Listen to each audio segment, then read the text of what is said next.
when the first nuclear fallout shelters began to be sold in catalogs alongside home appliances and garden furniture, something in the fabric of everyday life had mutated without anyone being able to pinpoint the exact moment.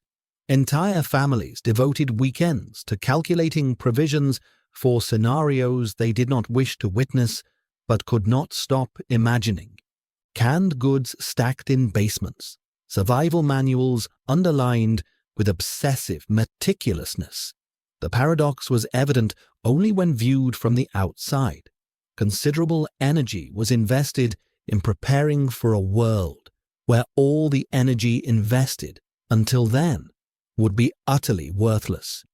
What accumulated in garages and cellars was not merely dehydrated food or water filters, but a particular form of hope disguised as pragmatism. The phenomenon spanned decades without losing intensity. The enemies changed, the threats, the technical names for possible catastrophes, but the structure of the longing remained intact. Successive generations inherited not only the fear of the end, but also a certain intimacy with it, a familiarity that bordered on affection.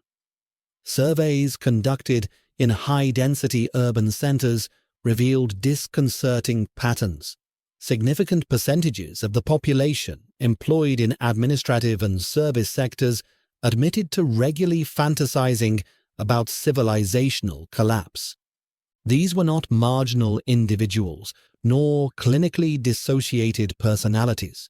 Accountants, teachers, legal professionals, IT technicians, people embedded in precise occupational mechanisms expressed under condition of anonymity that the idea of a total reset produced in them something difficult to name but recognizable as relief. 30-year mortgages, quarterly objectives, performance evaluations, algorithms that decided which faces appeared on their screens each morning. All of this constituted an invisible yet omnipresent architecture, weight accumulated without conscious record. The apocalypse functioned then not as threat, but as promise. A demolition no one had requested, but that would resolve with brutal efficiency what no individual resignation could resolve. Quitting a job implied consequences. The end of the world, by contrast, demanded no explanations nor required uncomfortable transitions. It simply happened, and with it simultaneously disappeared debts and creditors, obligations, and those who imposed them. Entire structures of meaning collapsing in a symmetrical instant. A cleansing. In digital forums dedicated to survival scenarios, thousands of users exchanged knowledge about water purification, small game hunting techniques, shelter construction with recycled materials. The dominant tone was not one of fear. A certain contained enthusiasm predominated, an excitement that participants rarely acknowledged openly. Manual skills scorned by the contemporary job market suddenly acquired supreme value. Knowing how to start a fire without matches, navigate without technology, heal wounds with wild plants. Competencies useless for the curriculum vitae, but decisive for imagined survival. The appeal resided precisely in this inversion of hierarchies. Those who occupied subordinate positions in corporate organizational charts could visualize themselves leading groups of survivors. Meritocracy returned to tangible parameters, measurable without institutional intermediaries, strength, cunning, practical knowledge, currencies of exchange predating currencies. Simultaneously, the content of the imagined apocalypse never remained stable. Each era projected its own shadows onto the canvas of the end. During the Cold War years, nuclear mushroom clouds dominated the collective imaginary. Human silhouettes vaporized against concrete walls. Cities turned to radioactive glass. Entire generations grew up under that particular iconography, internalizing a specific end as if it were the only one possible. Then, almost imperceptibly, the images began to mutate. Viruses escaped from laboratories, pandemics that emptied metropolises, bodies piled in streets where multitudes once walked. Microscopic fear gradually replaced nuclear fear, though both coexisted in superimposed layers. Afterward came other forms, artificial intelligences that decided to dispense with their creators, metallic robots patrolling ruins that were once shopping centers, the technological slave inverting the relationship with its masters. Also climate. Oceans rising over populated coasts, temperatures converting habitable regions into deserts, storms of historically unprecedented intensity, fires consuming continents.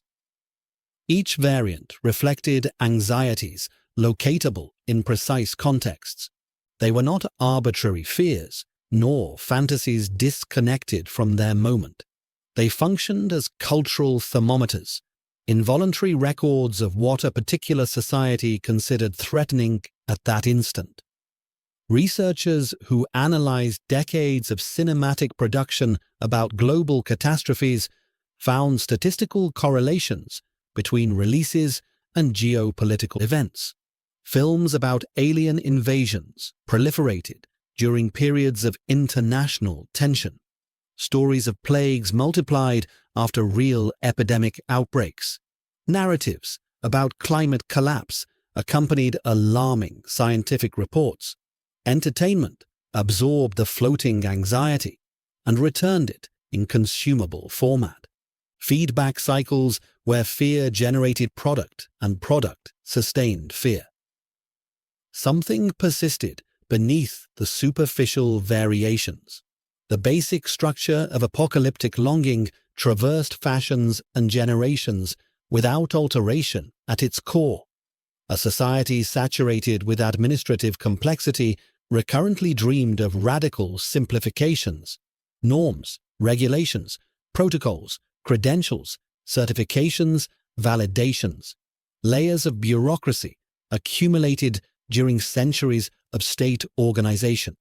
All of this represented simultaneously civilizational achievement and unbearable weight. The apocalypse promised instantaneous dissolution of those layers. Anomie, not as punishment but as open terrain. Space to reinvent oneself without dragging along files or credit histories. The fantasy of the noble savage reappeared under contemporary disguises.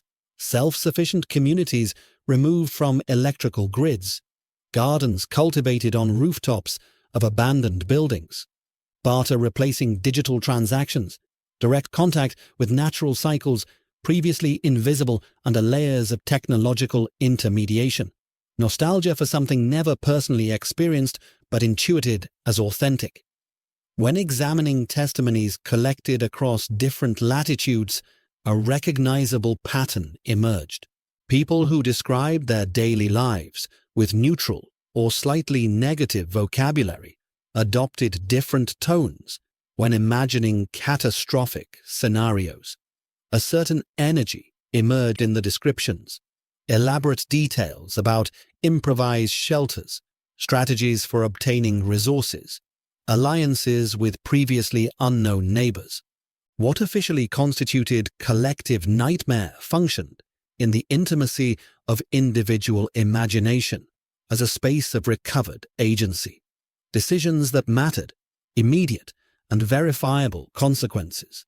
Bonds forged by mutual necessity and not by social convention. The phenomenon showed no signs of exhaustion upon concluding each cycle of particular threat. When a specific fear lost currency, another took its place without perceptible interruption. The psychic infrastructure remained available, awaiting new content. Shelters built for nuclear wars that never came later housed provisions against pandemics. Survival manuals were updated, incorporating emerging threats, while preserving previous chapters. Virtual communities dedicated to disaster preparedness grew in membership, regardless of whether the anticipated disasters materialized or not. The fascination continued operating, silent and persistent, integrated into daily routines that superficially contradicted it. People who renewed mortgage contracts also renewed subscriptions to publications specializing in civilizational collapse. Both activities coexisted without apparent conflict, occupying separate compartments within the same biographies.